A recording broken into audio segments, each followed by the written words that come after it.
Edward Kenway parries a musketeer strike, cracks a soldier guard wide open, and chains the finisher straight into the next man standing behind him. A grappling hook pulls a third enemy in for a good measure. That's not a cutscene, that's just what the combat looks like now. Assassin's Creed Black Flag Resynced is now out on PS5, PlayStation, and PC, Xbox Series X and X, and this is my full review. By most accounts, this is one of the more thoughtful remakes Ubisoft has produced in years. It's also missing a 5-hour story expansion longtime fans consider one of the best things the series has ever done, and depending on which outlet you read, it's either the definitive way to play a modern classic or a case study in fixing something that wasn't broken. Is it actually worth buying? Let's find out.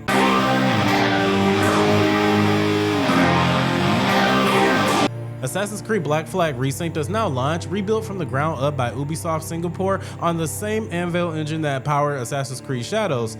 Zero shared code with the 2013 original. This review covers what's actually changed, what got left behind, and whether Black Flag Resynced is worth buying or just replaying the original. Let's start with the obvious. This does not look like a touch-up 2013 game. Character models and environments have been rebuilt entirely. Draw distances are enormous, and stepping off the ship into a major port like Havana for the first time is a genuine moment. Dense crowds, layered lighting, no loading screen breaking the illusion in a way that there was in the original. Weather affects the world beyond aesthetics too.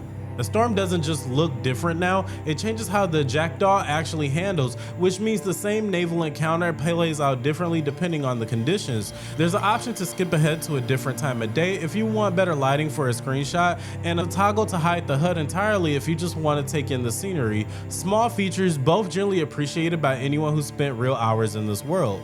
Combat is where Ubisoft has made the biggest swing, and is one system that nearly every reviewer has slightly different reads on.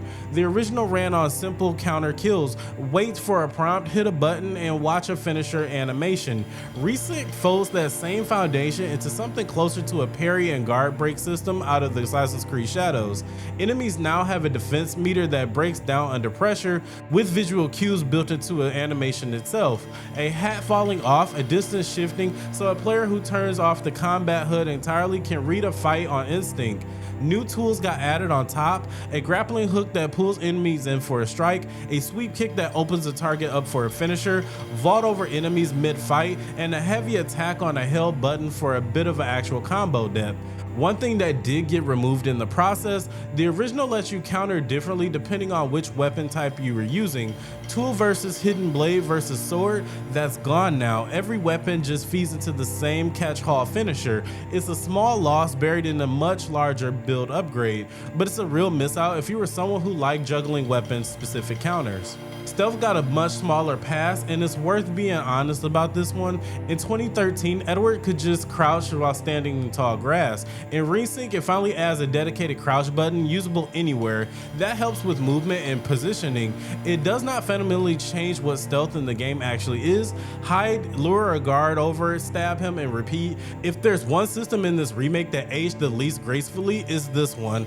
The good news is the loop was never really about the complexity to begin with. Clearing an outpost quietly and quickly still feels satisfying even with a fairly shallow toolset behind it.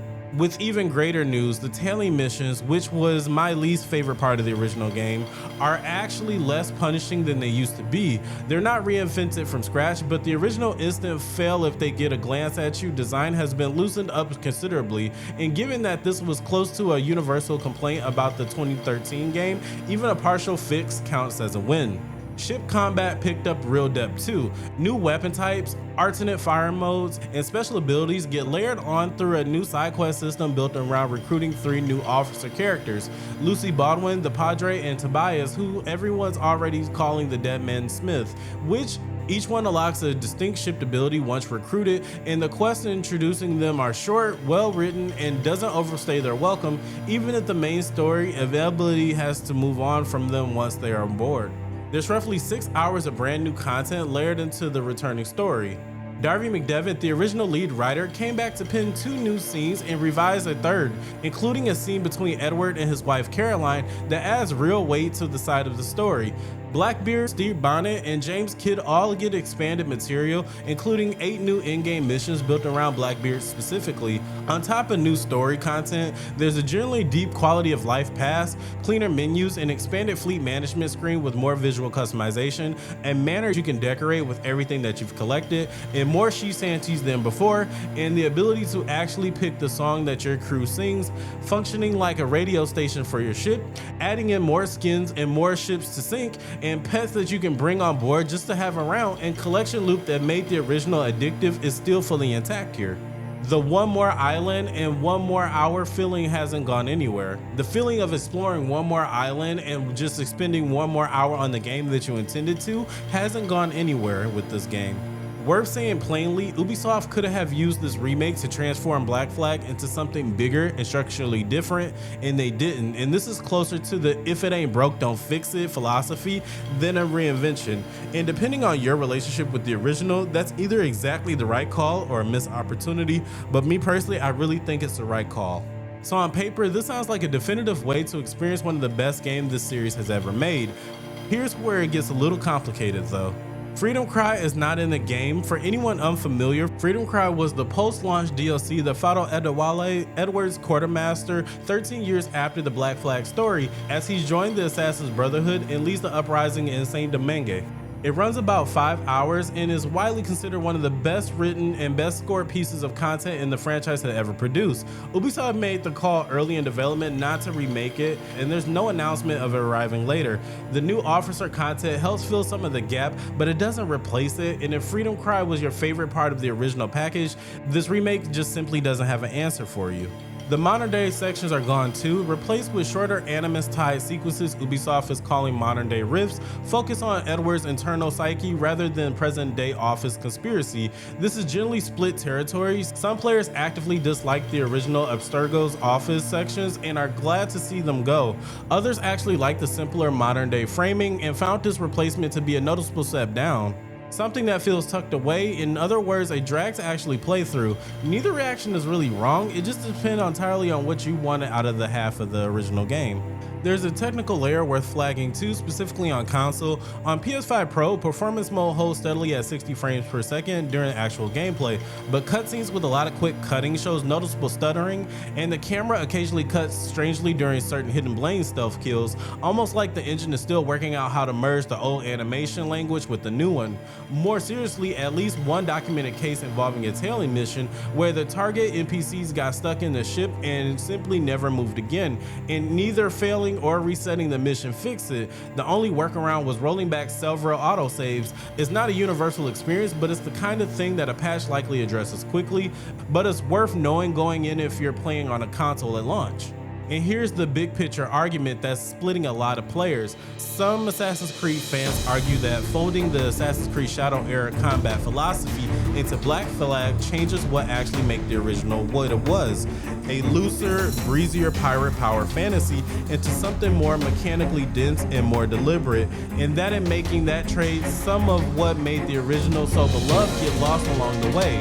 While other fans lands closer to the opposite conclusion, framing that the new combat as an additive rather than a replacement. Both takes are grounded in the same set of changes. Where you land on this probably depends on how attached that you already were to the original gameplay. Here's where this actually lands, in my opinion. If you ever play Black Flag Resynced, this is the best version of the game that has ever existed, and one of the strongest entry points into the gaming series. If you're a returning fan looking for a deeper naval combat, meaningful improved combat system, and a quality of life fixes to the original worst habits, and new story content built around characters that you already care about, this delivers nearly all of that. But if you have already sunk hundreds of hours into the 2013 original, this is going to feel really familiar rather than essential, a fresh coat of paint rather than a new game. And if Freedom Cry or the original modern day storyline matter to you specifically, those pieces are gone and no amount of new officer content makes up for that fully. Ubisoft kept the original 2013 game available for purchase, so nothing here actually disappeared from the franchise. The real question isn't which version is objectively better, it's which version of Black flag you actually want to play. And at this point, if you're still watching, you got enough of that to answer for yourself. If this helped you decide, subscribe for more. And I love when YouTube gives me money. It helps me out a lot. And if you want to catch some live gameplay, I stream every Monday, Wednesday, Friday, and Sunday at 9:30 Eastern Time over on Twitch. Andre the Alpha. Link is in the bio.